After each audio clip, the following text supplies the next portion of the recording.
Hello, everyone. This is Sherry Ann Meyer and Kara Bersano and Luke Marson, and we're here today with Thomas Otter, founder of Otter Advisory.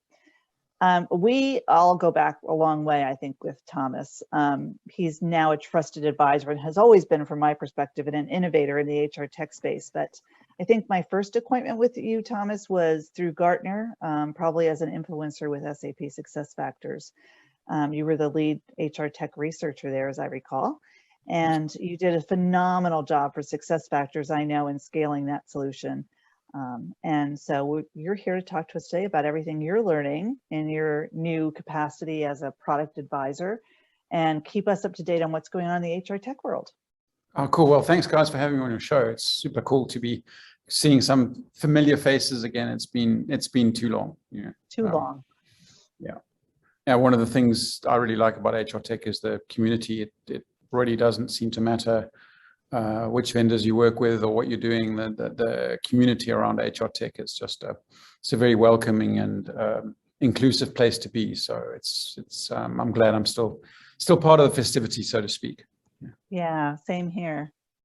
So I know that you spend most of your time with tech vendors now, right?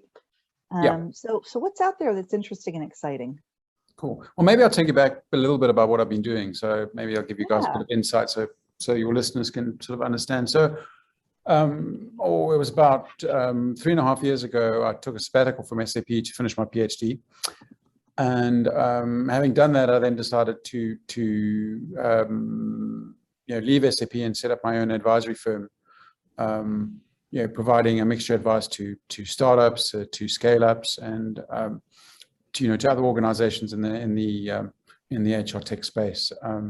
And what I found myself doing is working with a variety of software vendors, from big ones to small ones, in HR tech, and also working increasingly in the area of mergers and acquisitions, working with investment bankers and with private equity and with VCs on HR tech. I'm also on a couple of boards.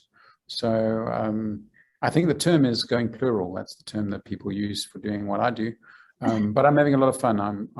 It's quite interesting being my own boss, and I learn something new every day. I've been working with a variety of startups and scale-ups and existing vendors and so on, helping them learn from my experience and my research and the mistakes I've made in my career. Really, that often it's from your mistakes that you learn things. You learn things the most. So that's kind of what I've been up to. It's quite a lot of fun. So I see many of the familiar faces, and quite a number of my vendor clients are partners of SAP or part of the part of the broader ecosystem. So you just opened the door for me. What's the biggest mistake you ever made, and what did you learn from it? What, other than meeting Luke? I think that you make there's not one particular massive mistake. I can think of dozens of mistakes, but as a product management is actually all about making mistakes, and it's how you can never be perfect as a product manager, and I think understand you make decisions like do you invest in this product, do you not invest in that product, do you listen to this customer, do you listen to that customer, and when I think back, sometimes I maybe focused too much on what the very big customers wanted, or sometimes maybe I focused too much on technology questions and not enough on customer issues. And so throughout your career, you kind of have these incidents where you think, oh, I should have done that differently, and most of the time it comes back to actually it's about managing your team, the people that you work for, but also it's about managing relationships with a broader community. So whether it's with the engineering, whether it's with sales, whether it's with customers, whether it's with partners, whether it's with other executives, product management is really a job. The management part of product management is bigger than the product part of product management at scale. It seems common sense to me is actually quite a revelation to someone who's maybe earlier on in their product management career. And on the other hand, I learned so much about modern software development techniques and modern practices. Product-led growth, for instance, is something that's really emerged in the last few years. How much more analytical product management is becoming.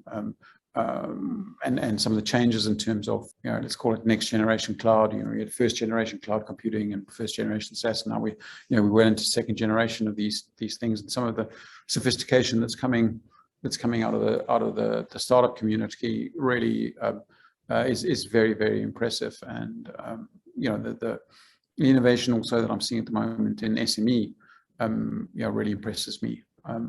I think there's more innovation happening in SME than in large enterprise at the moment. Seeing these new wave of vendors really, addressing the smaller organizations who haven't really had, exciting and reliable HR technologies yet, and building solutions that are really easy to use, really easy to onboard, and that offer remarkably simple, easy to use capabilities for SME. I think is been for me a revelation. I've always been an enterprise guy. And I'm finding myself, learning more from SME than I'm in enterprise at the moment. So that's been fascinating. You said that product management is becoming more analytical. How so?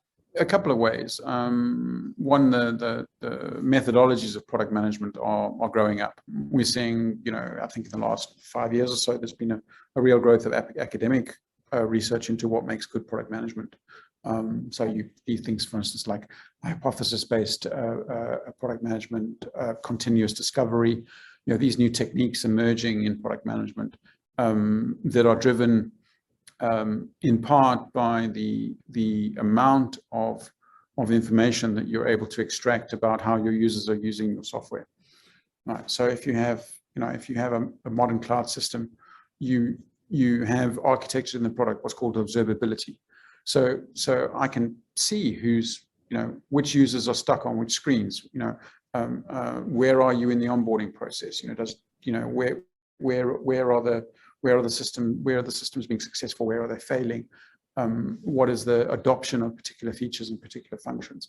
So your ability to analyze product performance at a more granular level is really quite astounding today, and that's moved on, I think, even in the last 4 or 5 years. So that gives you a whole lot more analytical opportunity to understand your users. Also, the sales process itself is becoming more analytical. So there are more data points in sales to understand, where are demos being successful, where are demos failing. You understand, I think you look at services like that assess partner quality, implementation times, information in analytics you can do now on customer support tickets. And that kind of stuff, but gives you much more opportunity, I think, to understand really what's going on in your product. Whereas, even a few years ago, you were kind of having to guess a lot of that stuff, and now the analytics within the products themselves are really, amazing. So, in fact, as a product manager today, what you need to do when you're building a product is actually design, and this is where this theory of hypothesis-based product management comes in, is you determine what your criteria for success are, and you decide how you're going to measure them. And then only once you've done that, do you make a decision about whether it's worthwhile building that feature or not. And then afterwards, when you built the feature and you rolled it out, then you say, does it meet, is it meeting those criteria that we set? So you have a measure of success. Why not? What can we do that makes it better next time? And we see the same with this idea of product-led growth. The salesperson knocks on the door and says, hey, buy my product, it's awesome, to the product sells itself. So, people discover the product online, they start to use it, free perhaps, and then from using the product, then they start to explore features, and then at which point you need to engage with that customer in order then to sell. And either that process might be in SME, that might actually be even automated, or in other contexts it might actually be, hey, this is the point at which the salesperson gets involved. So there's been a tremendous amount of innovation in product management, from working with the newer generation of software companies who are building these concepts directly and robustly into their solutions. Yeah, that's exciting. It is. We're definitely in a sort of second wave of cloud computing or of SaaS. It's not about, we used to do this way and on-premise, and now we sort of figure it out and sort of do it in the cloud. But the kind of to actually thinking about cloud natively, and what are the benefits of a cloud architecture in terms of software delivery. So lots of the startups are are shipping code, 10, 20, 30, 40 times a day, and Wow. directly into production. And what does that mean for how you think about releases? What does it mean to think about how you communicate about your product if you have this continuous delivery? And then from a product management side, what does continuous discovery actually mean? So if you think about it, we had engineering as moving towards continuous delivery, but we still had product management essentially in a waterfall process. So what does modern product management look like when it's not a waterfall process? And that's I think this emerging concept. There's a great book by a person called Teresa Torres. She's really one of the leading thinkers on product management, and her work on continuous discovery, I think is really fascinating. So with the analytics, Carrie, you're going to jump in and ask something. One quick question: are you watching me while I'm using the system, and that's where you're getting your responses from? Partly, yeah. Some of the are not honest, and you're not actually physically watching me, and I'm not actually going to do that. Right. But a lot of the stuff is and the well-designed systems are doing it, securely and safely, for instance, from a perspective of GDPR, from ISO 27001 and so on. But modern products, or the feedback that you get from user behavior helps you build a better product, and helps you build a more secure product, and helps you do a bit much better job. But if you ask people, did they like a transaction or whatever, it's a useful data point, but it doesn't it doesn't really show their interaction or not. But if it took the person 30% less time to complete a employee hire with the new screen than it did with the old screen, and you scale that up over thousands of customers, that's a really useful data point. You were speaking a moment ago about first generation cloud and second generation cloud, and you said a few words on that. On one side, the difference between the approach to product management and the speed of delivery of new releases. Are these the two main points, or are there other points that you would like to mention in the difference between the two two cloud types, let's say? Yeah, I think we've seen, we've seen shifts. There's a lot of technology shifts for which I'm not an expert in, in terms of new database design and new UI concepts, and low code development techniques, and there's lots of I think changes on how you effectively leverage Amazon, AWS, and so on. There's a lot of innovation on the engineering side, which I think is really, really fundamentally important, but not something that I would speculate on having any real expertise on at all.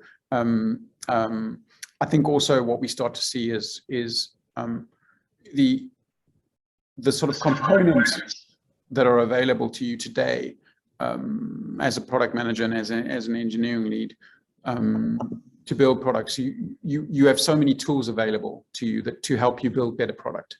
Whether it's testing, whether it's automated testing tools, whether it's observability tools that I mentioned earlier, whether it's actually the foundational components that you build on. So for instance, like workflow engines today, I wouldn't build a workflow engine, just take Camunda. It's an awesome workflow engine. Why would you build a workflow engine today when you have a great open source workflow engine that you could leverage and benefit from the innovations of thousands of other people that have been building on that workflow engine. Similarly, I think with if you look at analytics, the visualization tools that are available to you today from third parties, I would never build my own visualization layer today when I could see what I could get from a Power BI or from a Tableau or from a Sisense or from these other vendors. So I think one of the shifts today is that there's a lot of stuff available to you as an engineering lead or as a product manager to help you assemble the things that are common,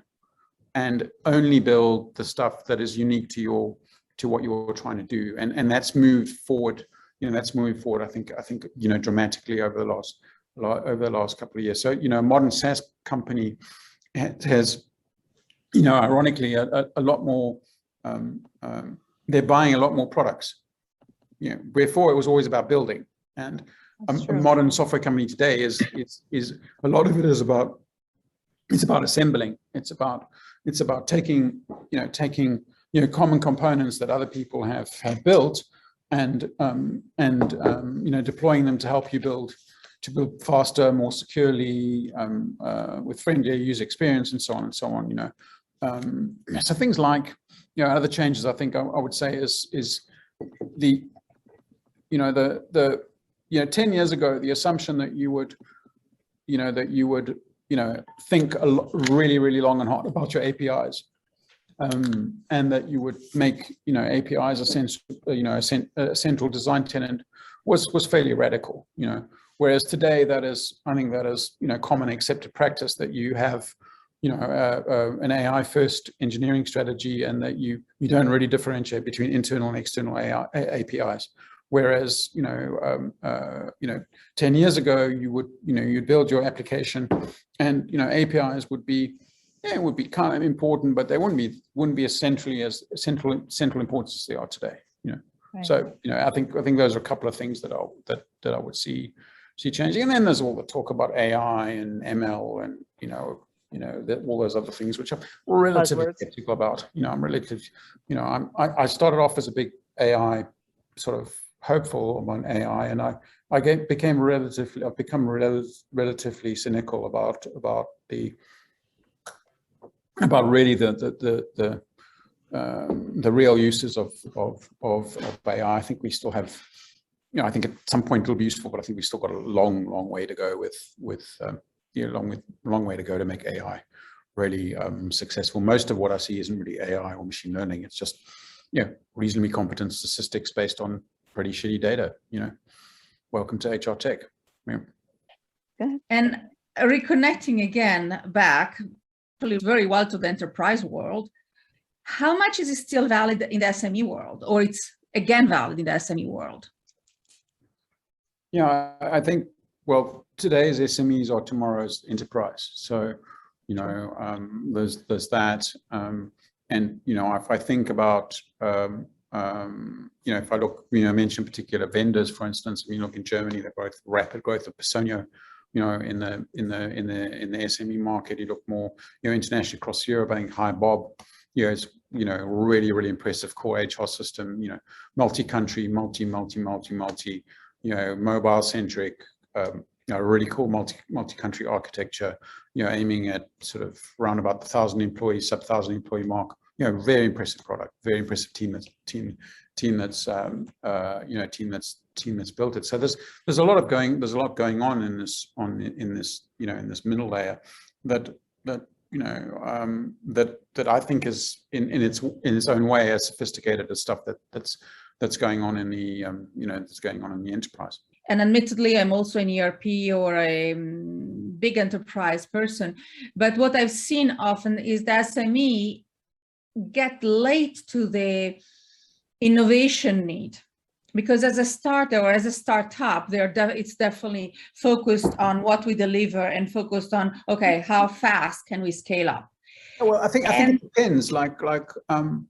So I would say that 20 years ago, 10 years ago, the tech stack that an enterprise was running was more modern than the tech stack, more sophisticated than the tech stack that an SME is running. Today, I don't think that's the case. I think if you look at the average, small SME today, they're running. Let's think about what they're running. They're running HubSpot for CRM. So they have an end-to-end process. They have an end-to-end process running on CRM, where their website is directly linked into their sales, into their sales environment. They probably have a relatively modern, perfectly modern financial stack. And then if we look at things like recruiting, if you look at SME companies that are growing, again, we talk about fast growing companies here. Recruitment is a really mission critical function.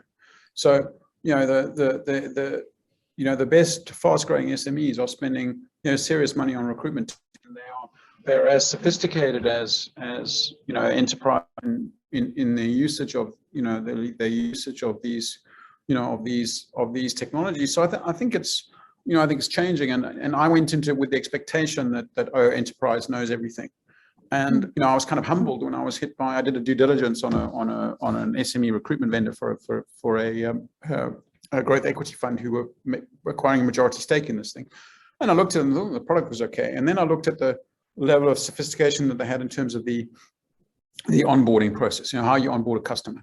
And it was amazing. I mean, I went on and, I started up the product as a customer, and then they showed me a built-in video how to do the configuration. I sort of configured that stage, showed me another video how to do the next step, and within 45 minutes, I got the complete, end-to-end recruitment process configured, and I had including a career site, right? And then I didn't want to publish the career site because I didn't want to publish it, and I stopped.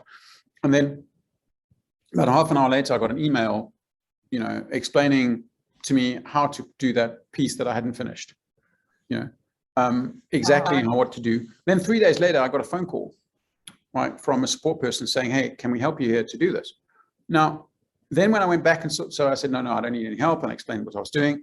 And when I then spoke to the CEO of the company, the founder of the company, he said, "Yeah, I can tell you that if a person gets to the point that you get to, and we phone them and we contact them within 3 days, they're likely, 67% of them sign."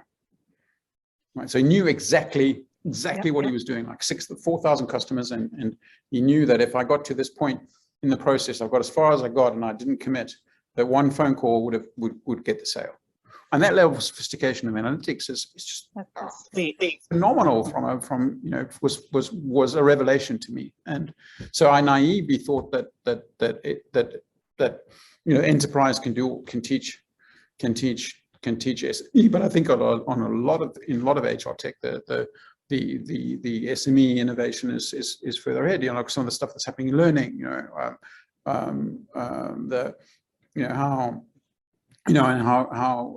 SMEs are embracing modern learning technologies.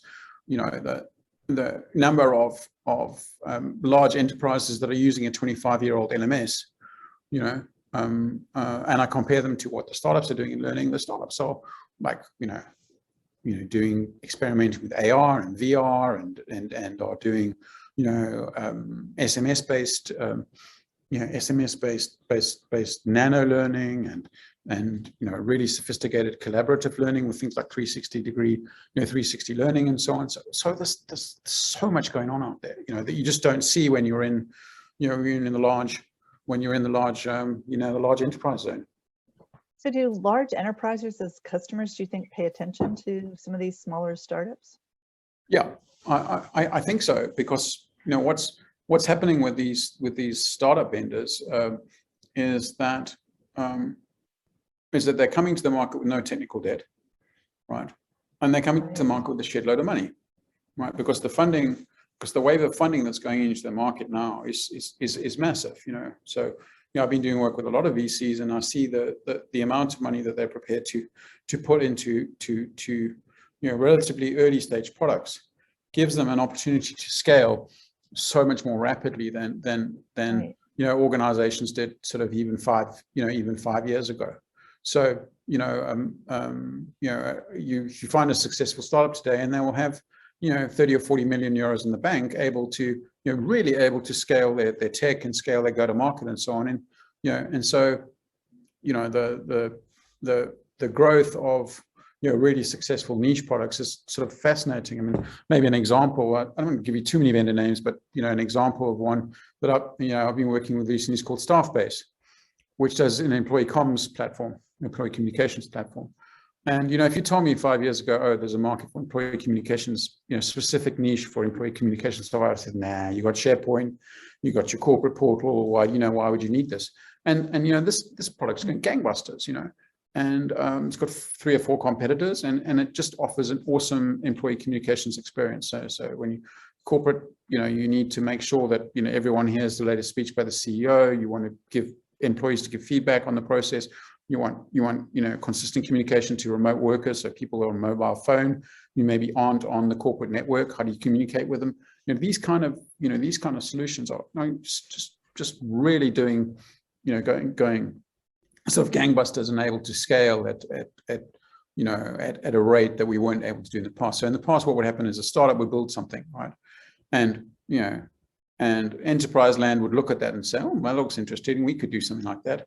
And by the time the startup got the funding to be realistic, the enterprise vendors would have caught up.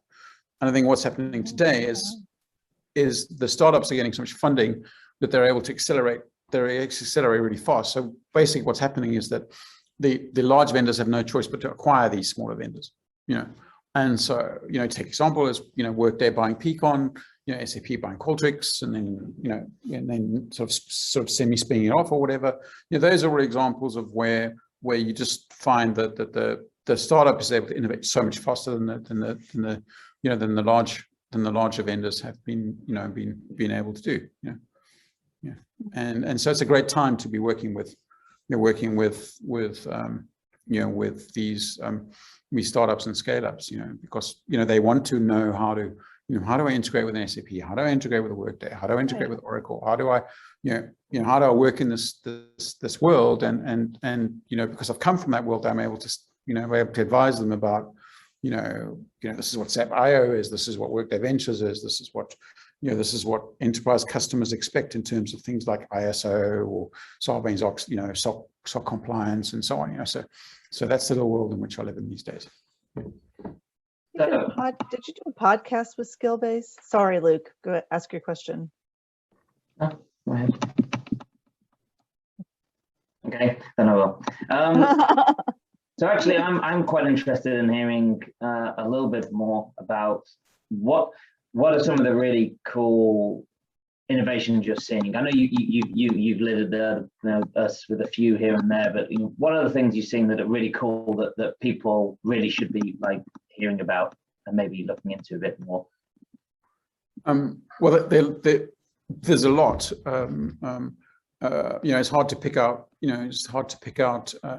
It's hard to pick out one. But again, I'm not being an analyst here. I'm being an advisor. So I advise companies rather than analyze the whole market. So the ones I know about are the ones by way of transparency, or the ones that I ones that I work. The ones that I work closely with. But I think one that I've been particularly impressed with lately is a vendor called 360 Learning, and what they do is something called collaborative learning. Their idea is that the best learning is built by the experts who understand the business problem, not by some dude in the learning department, who contracts some third party to build the course, which comes 9 months later and is not valid for context. So this is a very, very rapid, easy to use collaborative authoring and distribution environment, essentially almost like an LMS, that allows you to build really compelling and effective learning, collaborating between an expert and somebody in the learning department. So, for instance, one of the companies was a major French automotive manufacturer, and when COVID hit, when the day that the factory opened, the machines all had QR codes on, and you could scan the QR code with any phone, even if it wasn't your corporate phone, and you could see immediately the video on how to use that, machine given the new COVID restrictions. Right. And then it would update in the background. It would then go off and update the LMS, and the health and safety systems and all the other systems that needed updating, with that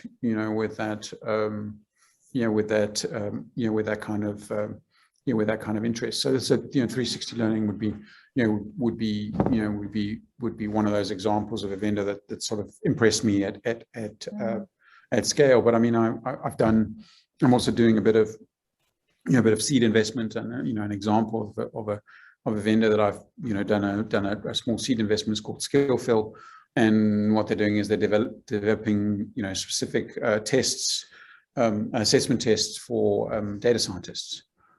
So how do you test whether a data scientist actually knows what's going on with data science? Well, you can buy tests for testing engineering competence, but actually data science, there isn't really much out there to assess data science. And, that's an example of a startup. And then there's a lot of stuff, even things like performance management. You think, oh, do we need another performance management application?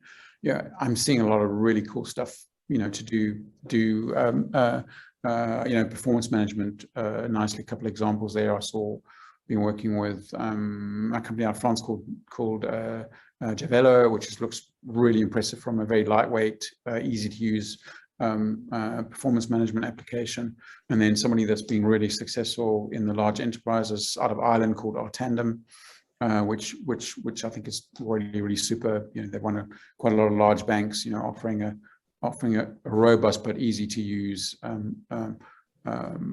performance management and feedback system. There's so much out there, Luke. There's just so much out there. Lots going on analytics, lots going on skills management.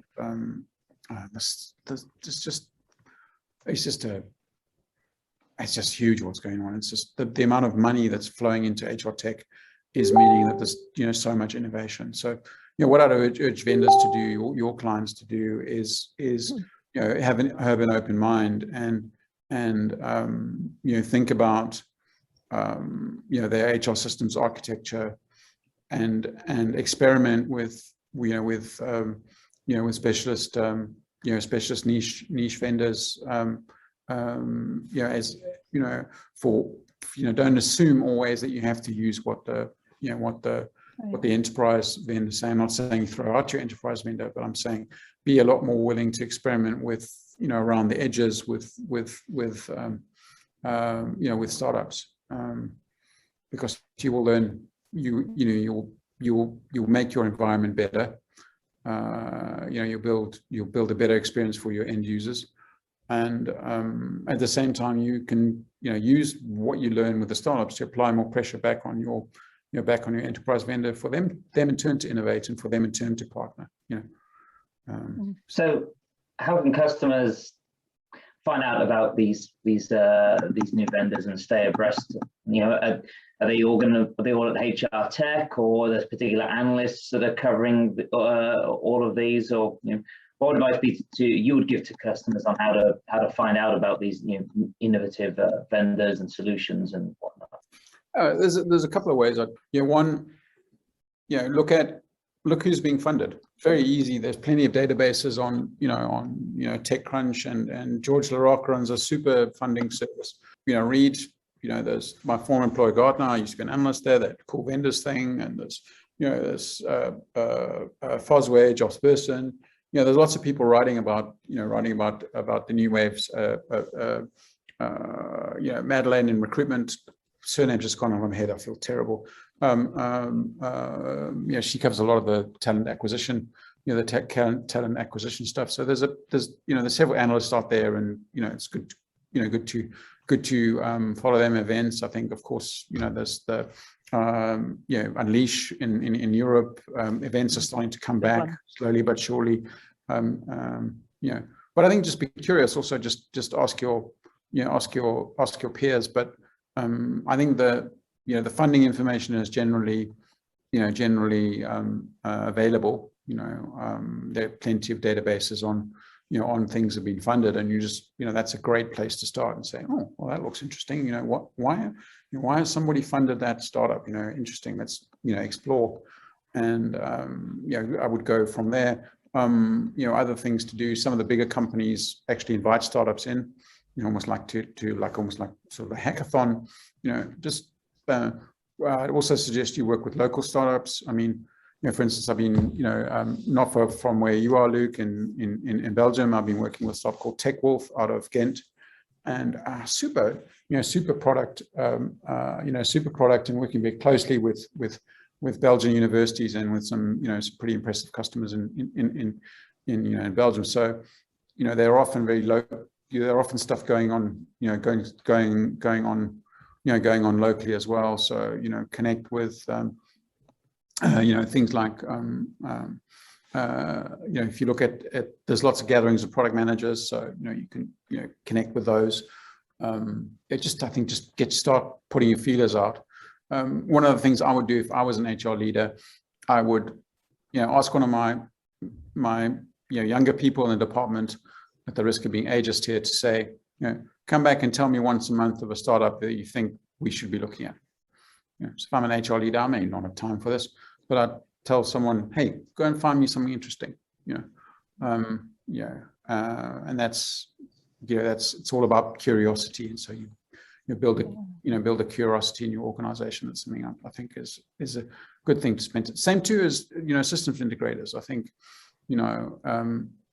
just because you work with SuccessFactors or Workday or Oracle or whatever big vendor it is, you should know much more about the interesting startups, and often these startups want help in integrating. So I think there's business opportunities for systems integrators to work more closely with startups. And, have a portfolio of maybe 20 startups that you know and that you can recommend and connect into the ERP. So you're seen as a solution provider, not just as an implementer of SAP or an implementer of Workday or whatever, but that you're able to bring to your customer a portfolio of solutions, maybe centered around one or two core vendors, but you being able to, I think, provide that kind of ecosystem, I think could be really exciting. Represent some leading edge solutions out there. Yeah.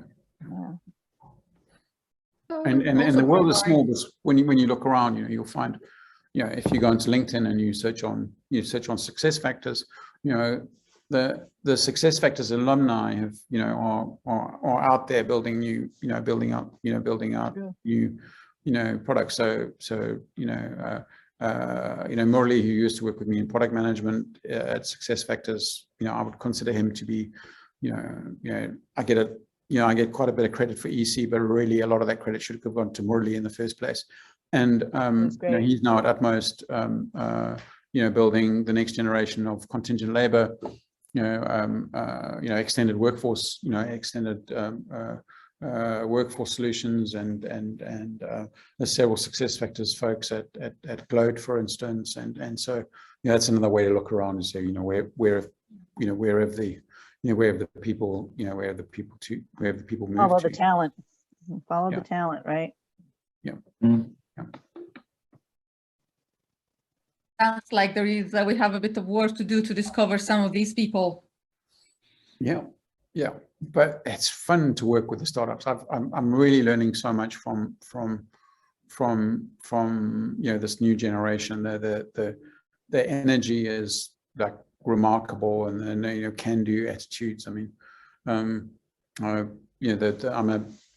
work very closely with a couple of VC funds, and one of the VC funds has some of my own money in, and I was working with where that fund is called Acadian Ventures, and they have a startup called Arist, which does SMS-based learning. So you think, well, why would I want to do SMS-based learning? But your house is burning down, and you want to know, do I put a wet towel under the door or not, or do I jump through the window? And you don't really want a video at that point in time. You don't want to fire up your LMS. You just want to SMS message what I do when there's a fire, right? On the other hand, I also might be in, I might be in Africa. I might not have a smartphone. I may just have a basic, simple SMS-based thing, but I want to learn, the fundamentals of a balance sheet. And you could teach me that on SMS. You could ask me, is this an asset? Is this a liability? What's the difference between equity and cash? You could do that on through SMS. So that's another example of what I'll call frugal innovation, or what the academics call frugal innovation. But there's so much out there. There's so much out there. I think these kind of things get done. I remember some time ago when I started evaluating the approach to the pandemic of some large enterprise, and surprisingly, I came up to some of my contacts in. We're talking about the usual 50,000 employees, who actually came up at the last minute that the only way to contact all their employees was via WhatsApp. Yep. Because it was the only contact they could have. So in the end, any emergency system they had was reduced to WhatsApp. Yeah. Interesting. Yeah. That's an example. And then on the other end of the extreme, I've been working with a company in Berlin called Resource for Humans, and they have this awesome immersive VR. The metaverse thing is getting really interesting, and we're talking about that. But they have this thing where it's a management simulation based on a submarine, and it's been developed together with that famous submarine commander, the one who turned the ship around story. And it's a fascinating, it's completely immersive. You put 4 people in this thing in 2 hours, and you learn more about their management behavior than you can imagine through this immersive, this immersive experience. And so, I keep thinking, I've got so many clients, it's hard to sort of mention them all, but those are just a couple that just spring to mind. Well, I think we would offer this. If there are people that you think we should follow on Twitter, or, we'll put it in the show notes and get it out there. If there's anyone you missed complimenting or mentioning, send it to us. I will. I will do. I will do for sure. Yeah. Thank you for voicing that, Sherry. I was actually having thoughts about how we could do that, but that sounds exactly the right way. Yes. Yes, because I'm madly dashing notes here that are going to be unreadable later. And then, sort of, I'm doing some work, some of the more, more classical areas of things like, looking at changes in payroll, time and attendance. Tell us about that. Is payroll really changing? Yeah, it is. It is. I think again, I'm seeing some great evolution in SME, great enhancements in SME payroll. And you say, oh, but it's SME. But on the other hand, the tax department doesn't give a shit whether you work for 50,000 employee company or 5,000 employee company. They still want to see, they still want the tax calculated correctly. And they want to be paid. They want to be paid, and there's stuff like real-time pay and this whole new focus, I think, more on sort of financial well-being, and how can you pay people when they want to be paid? How can you think about the pay slip beyond? I've always thought that the pay slip is a wasted opportunity in HR tech, because it's the one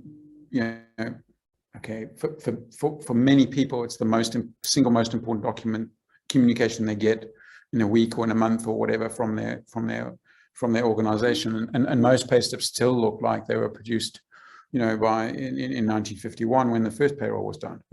And I think the next generation of solutions really have taken that and really taken the payroll from being the pay slip from being this sort of printout of the payroll results into making it something much more interactive and essentially a launching pad for making decisions about what to do with your pay.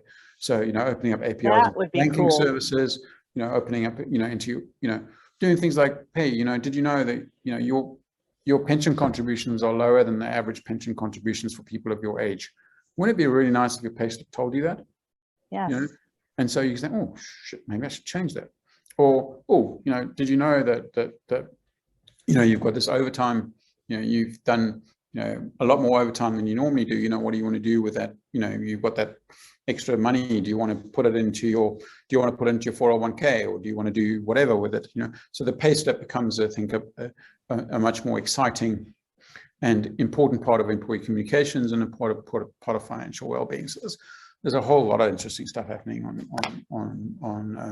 the payroll side. And I've been doing a lot of work in global payroll. So the vendors that are providing services now for multiple country payrolls. So I'm on the board of a company called embodies, and they're looking at how they deliver payroll in like 150 countries or whatever. And how do you integrate that back into your ERP and so on? Right. So much going on in payroll. And then a lot of innovation at the moment in time and attendance. That's been really interesting as well. So new ways of thinking about time and attendance, making it real time, making it much more flexible, making it much more flexible for the employee. Things like in retail, shift swapping. Hey, I want to go to a concert tonight. I don't, who can work for me tonight and be able to do that and really seamlessly exchange shifts and so on. And make life easier for the employer, but at the same time make life much better for the employer as well.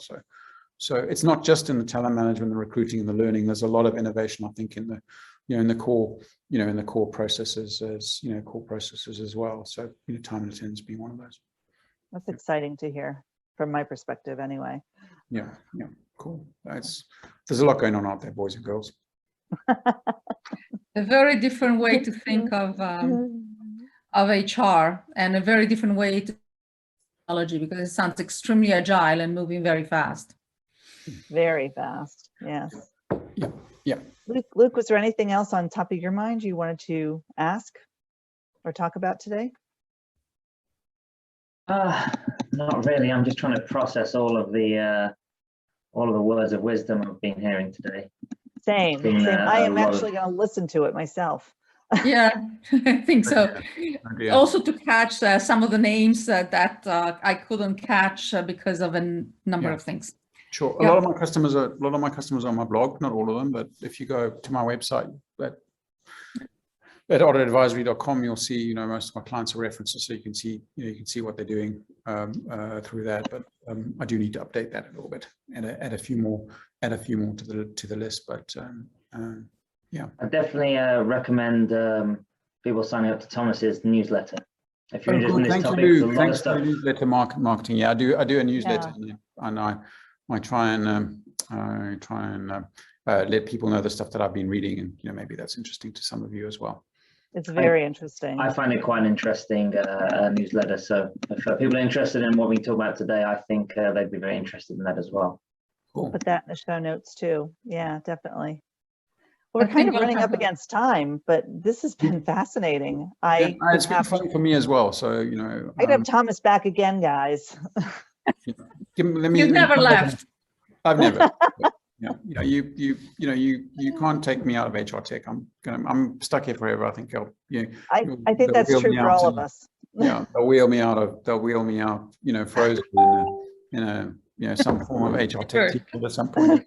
Well, thank you so much for joining us today. We really appreciate the time. I speak for all of us. And we would love to have you back because I think there's going to be new things breaking all the time. There is indeed. There are indeed. Yeah. So I look forward to seeing you guys soon. Have me back on the show. It's been a lot of fun.